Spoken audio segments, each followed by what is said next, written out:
The following program was produced by an independent community producer. The opinions expressed do not necessarily reflect those of the ECAT staff or board of directors. Good morning, good afternoon, good evening, good night. It's the Ron Van Dam Show. Hold on tight, things can get a bit weird, if you like that sort of thing. Hey, welcome to the program. It's me. They told you who I was in the little thing before I started talking, so there's no need to go through that again. For those of you that are watching for the first time, like you just moved here, what I do is I sit here and I just talk. Oh, God, seriously? About things that I assume bother everybody. I could be wrong, but I think they bother everybody. They're things that make no sense. That's pretty much what I'm about. Not that I don't make sense, but other things don't. And I've been doing this for 30 years now. I've been on the radio for 30 years. I know. Ridiculous. Some of you may be familiar with me, and to those that are, I deeply apologize for what you've been through. Other than that, you have no idea, do you? You have no idea what you're getting yourself into. So once a week, I do the show like every weekday, Monday through Friday. And it's at various syndicated stations across the country, but basically it's this podcast internet thing that everybody told me, Ron, you got to go into that because it's like very popular. I said, why? Why? And then I found out that it seems to be, and I've got people in Saigon and Amsterdam listening for some reason. I don't even know why.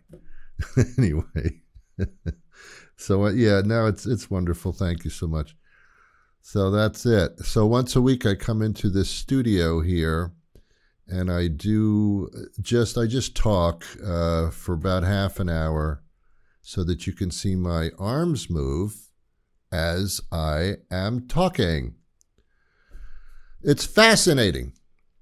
So that's what I do. On the show, on the regular show, which you can find at newenglandbroadcasting.com or ronvandam.com, or just Google my name. It's like on 30 different platforms or something. You know, all the Amazon Musics and the iTunes and the Apple Podcasts and the Stitchers and the Spotify, Lopify, Shopify, Identify, Pandora, all those jewelry companies, they all have the show. I do interviews toward the end of the program with interesting people, I must say, and celebrities, that kind of thing. But here, no, it's just you and me. I know that sounds really awkward. Anyway, how are you? Good to be with you. Let's get started. All right, what do you want to talk about first? Look, I'm shifting for you. I'm physically, visibly shifting in order to make this exciting to visually see. This is like watching a town meeting, you know, where people just go, I don't know, Bob, what do you think? I don't know. Yeah, that goes on like for 6 hours. Not that town meetings aren't important, and not that they are.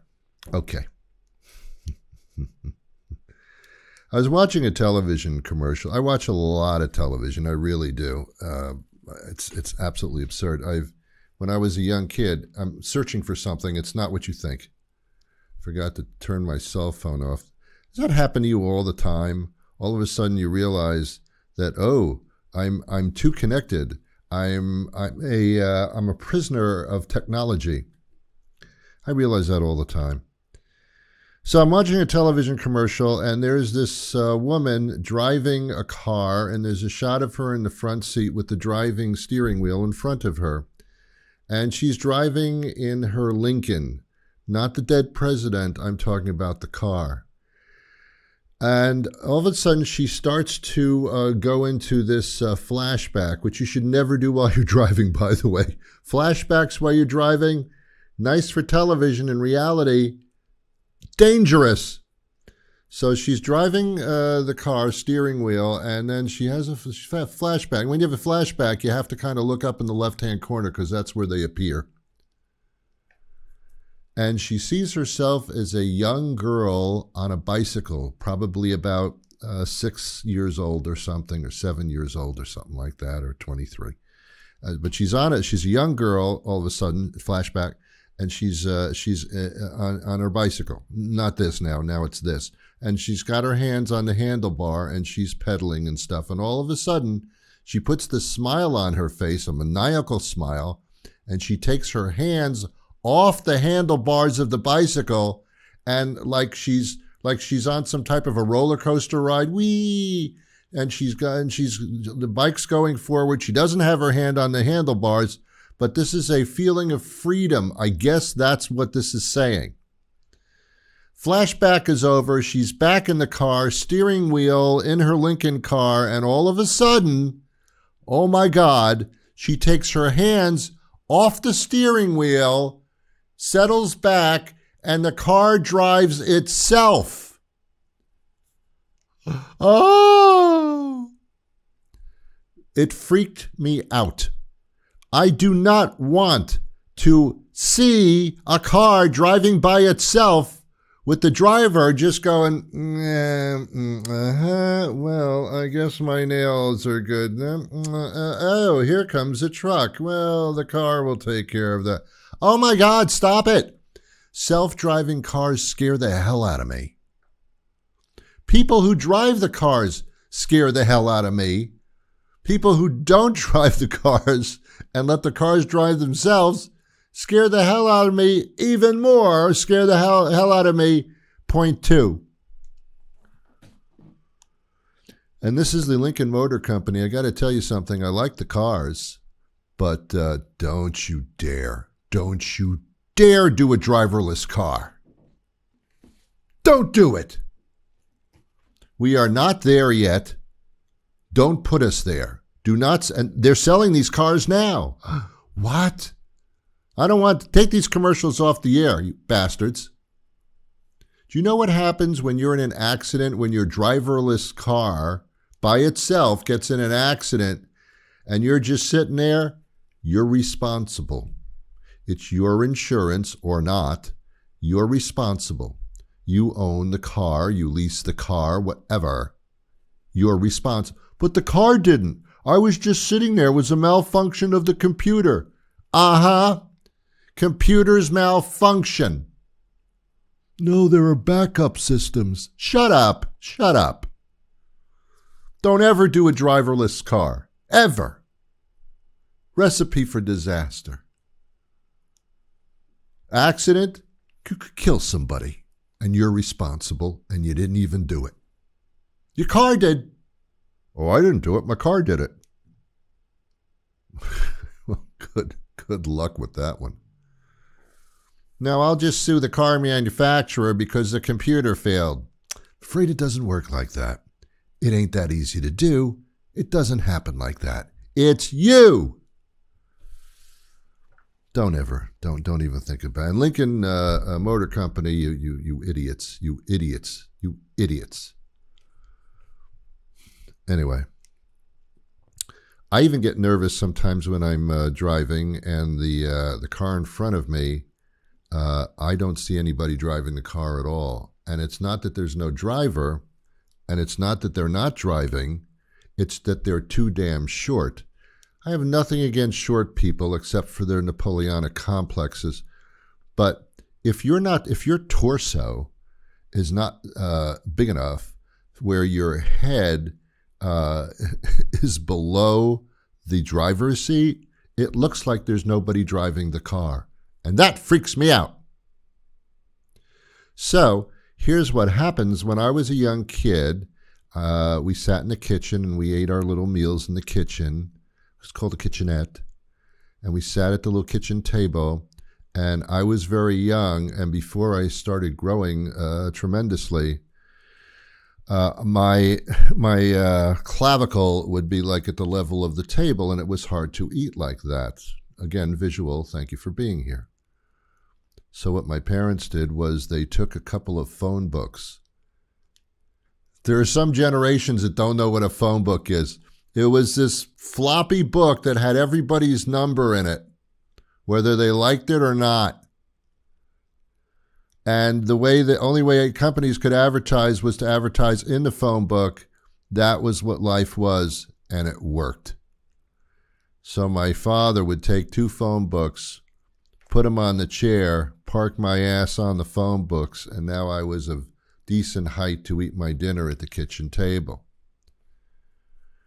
What am I pointing at? The fact that you get some phone books or something else and put it on the seat of the car so that we can see your head and know that somebody's driving the damn thing. Thank you very much. Thank you for your attention on this matter. Remember the pandemic? Remember this? Remember the pandemic? About 2.5 years of not being able to touch anybody. What's the problem? Some of the greatest years of my life, not because of the medical situation of people who were dying all over the place, including your relatives, serious stuff, but it was advised that we don't touch each other. That's the way it should have been all the time. Anyway, now apparently we can touch each other, but we're saying, I'm not interested anymore. Anyway, it was a difficult time, and it was extremely scary. Going to the supermarket and having nothing on the shelves basically at all was scary stuff. There were essential businesses that were the only ones that were open, and they were supermarkets, even though they had nothing much on the shelves, supermarkets, pharmacies / drugstores, whatever you want to call them, pharmacias, they had to be open. And the other business that had to be open were the liquor stores. And I'm telling you, if liquor stores are included in the category of incredibly essential businesses that must never close, what does that say for our society? I'll tell you what it says. They thought this through, and they did the right thing. You cannot go through a pandemic, oh my God, with no alcohol. Are you kidding me? Are you kidding me? That's the society that we're in. But it's not just in this country. As a matter of fact, in other countries, as you probably know, alcohol is consumed incredibly in high amounts. I don't have to name the countries because it's basically all of them. Some countries prefer beer. Some countries prefer wine. Some countries prefer vodka. That's where I want to live. Some countries prefer sake. Seriously. I mean, it's all over the place. We, as a human society, all over the globe, realize that alcohol, that's essential. And if you remember, which you don't because you weren't alive, neither was I, that there was prohibition, what were you thinking? Anyway. I guess alcohol is supposed to be good for you, but, like 1 drink a day is certainly just fine and actually necessary to sustain life. But when you get into the category of self-medicating yourself, we're not talking about aspirin. We're talking about problems. Because we are, as human beings, we don't know when to stop things. If we enjoy something, we do it until we drop. We do everything in excess. Everything. We're even drinking water in excess now. We're staying hydrated to the point where, like, our bodies are becoming flooded oceans. I mean, we're overhydrating, quite obviously. I mean, how many times do you pee in the space of an hour? I know, me too. Me too. Alcohol? Yeah, we don't know when to stop. That stupid computer thing that you have in your pocket and in your home, that internet web thing? Seriously, I mean, this phone thing, it's a phone, just a phone. Obsessed. We don't know when to stop. We don't know when to stop eating either. Some people do. Most people don't. If something tastes good, I'll eat it until I basically can't anymore. It's coming out of my pores. It's a problem. We don't know how to do things, modestly. Everything in moderation, right? Yeah, right. Hey, went to the zoo last week. I like the zoo because I like animals. They look so helpless, They just stand around all day. And come to think of it, so do I. But I'm wondering, when I walk up to one of these areas where there's a tiger or a lion or a chimpanzee or a raccoon or something, or a giraffe, and I'm staring at them, I wonder what the animals think of me. The animals are not aware that I drove there. They're thinking, oh, look at these loose, weird-looking animals on 2 feet, and all they do is just stare at us. Someone should arrest them. Isn't that gawking? Isn't that stalking? Get these humans out of here. Why are they looking at us all the time? All we're doing is standing there. Sometimes we'll eat some hay or something like that, and they find that fascinating. What? Why? We're just standing there.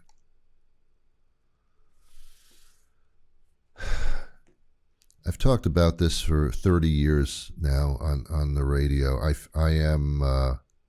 I'm disappointed in myself, as you must be in yourself, even more so. I eat animals, and every once in a while I'll go into this vegan mode where I think I'm from Venus or something.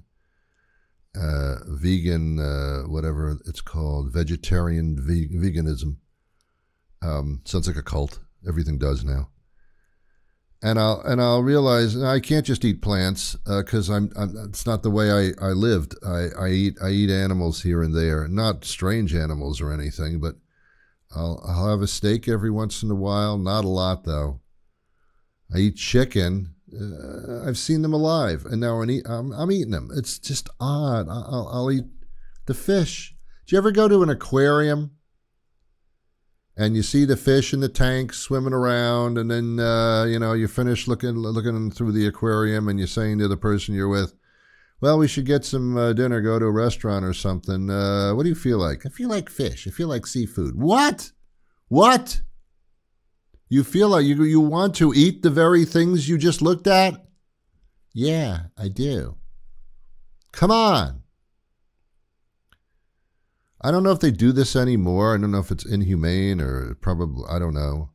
You used to go to these seafood restaurants and they'd have a big tank in the middle of the restaurant and they have these lobsters in it. And you would walk up to the tank and you would point to which lobster you wanted, and they would get this gigantic claw at the end of a pole and they grabbed the lobster, and the lobster never went peacefully. It was all like, "Whoa, no, not me." And they would take it and throw it in. You didn't see them putting it in the boiling pot, but you knew something horrible was going to happen to that lobster. It's going to appear on your plate in about 10 minutes. And it did. And then you would dismember it like Jeffrey Dahmer at a theme park.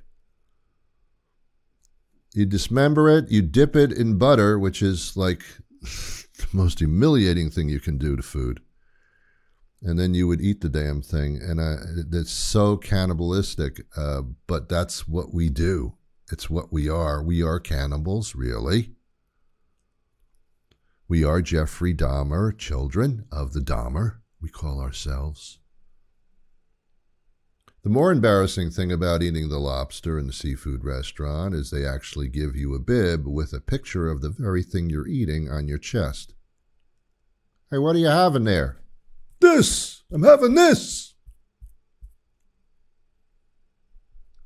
We only do it with lobsters, don't we?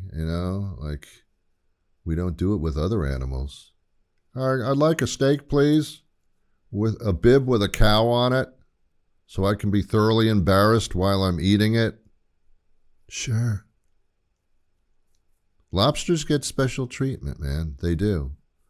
They even give you a lobster fork. It's a small little lobster fork. It's a little thing. Came from a Barbie playset. I don't know. Don't feel comfortable eating things that I have to dismember myself. If you want to give me a lazy man's lobster, and gotta tell you, I'm a lazy man. I ain't dismembering my own lobster. I'm too lazy. I'm lazy. I can't be bothered. I'm a lazy man. Give me a lazy man lobster, please. Here you are, lazy man. Thank you.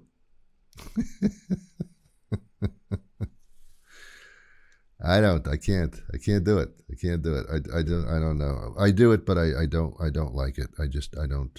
I feel bad whenever I'm eating things like that. I just do. Because these things were alive. You know, what if human beings were not the top of the food chain? What if there was something else that ate us on a regular basis? Like you're swimming in a swimming pool behind your house or in a hotel, and all of a sudden this giant pole with a claw at the end picks you out of the water quite handily and throws you into a pot of boiling water. And then they put you on a plate with a higher being sitting there staring at you with a picture of you on its bib. It could happen. Just saying. Hey, ever hear of this guy, Donald Trump? You may be familiar with him from his prior escapades. Indictment number 72. Trump still thinks this is a witch hunt. Well, you are a witch, and we are hunting for you. So, yeah. You are, yeah. So what's your point? It is a witch hunt. Because we like to burn witches at the stake because they are evil. At least you are. And of course, guilty until proven innocent. I might have that backwards. He's guilty. There's no question about it. I mean, seriously. Yeah. And he says, this is the funniest thing he's ever said, and he's said it recently. He says that he's a martyr because they're after you, but he's putting himself in the way so they don't go after you. Instead, they go after him. So now he's a martyr. What are you, Jesus or something? What are you, Jesus? Are you sacrificing yourself for everybody else? Is that what you're doing here? Don, we didn't do anything wrong. You did. They're not coming after us. They're coming after you because you did stuff that broke the law. I didn't do it, Don. You did it. Look, you'll have your day in court. I've said this before, and it has nothing to do with politics at all. I'll just say it for the final time until I say it again. I get very, very upset and pissy-offy when people with a lot of money buy their way out of trouble. Do you have enough money to buy your way out of trouble? No, you don't. He does. He uses other people's money as well to do that. He buys himself out of trouble. No, he doesn't, Ron. Check his career out. He does it all the time. No, he doesn't. Okay, sure, delusion person. Yes, he has all his life. He buys his way out of trouble. And that bothers me. Because that's not good. That means all people are not created equal. The ones with money win out and stay out of trouble. There's nothing to argue about there, is there? So maybe every once in a while, if you do horrendous things, you should pay for it like everybody else would and does. Just a thought. I move on. I have a friend, that's being generous. I have an acquaintance who uses a phrase all the time that really bothers me, and the phrase is, I want to say. She will you ask her a question, what did you do last night? Last night. I want to say I went to bed early, but I can't say it because my mouth won't do that. I want to say I read a book. No, I don't. Yeah, I want to say it. I read a book. I can't say it. I want to say I read a book, but I can't say it. You just said it. Yeah, that's right. Well, maybe I didn't read a book. I want to say I watched TV till 11. Let me try to say that. I watched TV. I can't say that. Stop with that phrase, I want to say. It bothers me. And the other phrase that the same person uses, and she doesn't watch this show or listen to it, so I think I'm fairly safe here. The other thing she says all the time is, to make a long story short, I went into the ballroom and I picked out a gown. You're not making the story. When you start by saying to make a long story short, you're telling me you got a long story and that you are totally incapable of making it short. It's not possible. If you want to tell me something, it will take on the average 2.5 hours. Well, I'm going to make a long story short. No, you go on, try, but you can't do that. I want to say you can't do that. You can't do it. Yeah, I can. I want to say it, but I can't. But you know what? When we have friends and acquaintances, we don't tell the truth. We do the white lies in order to, you don't want to hurt people. Boy, my God, you don't want to hurt people like they hurt you. Because you know what it feels like to be hurt. You don't want to hurt other people because you've been hurt.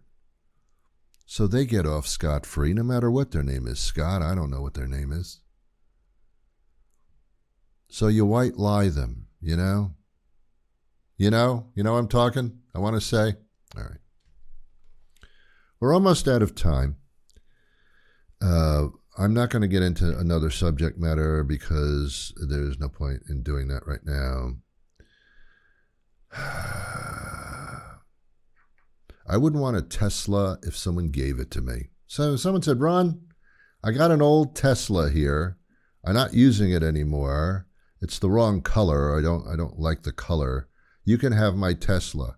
And I would say, well, I don't want your Tesla because I don't feel like getting blown up on the highway. Ron, Teslas don't blow up on the highway. Okay. But I think they do, so I'm not driving one. And aren't they self-driving cars? They can be. No. No. I don't want, cars are utilitarian things. They get you from point A to point B, sometimes even to point C if that's on the route. They're not supposed to look wonderful and look like pieces of art. They're utilitarian. They do something. I got a scratch on my car about a year ago. I was at one of these market basket places. And when I got back to the car with my groceries, I noticed that there was a scratch that went by the side of the passenger door. And I cried for about 6 days. Because there was not a scratch on it previously. Somebody just opened the door into it or maybe scratched it with their key or their teeth. Maybe it was a beaver. I don't know what happened. But it was very defeating. And then all of a sudden I realized it's a utilitarian thing. It's a vehicle to get me from point C to point W. So I stopped crying. And I don't know exactly what that means in the scheme of things, but I did say those words in a short story form that could have been a lot longer, but I wanted to make a long story short. So I did that for you. I'm out of time. Have yourselves a wonderful day. I'll be back next week with a brand new program, but until that time arrives, I wish you peace. Look, I raised my hand.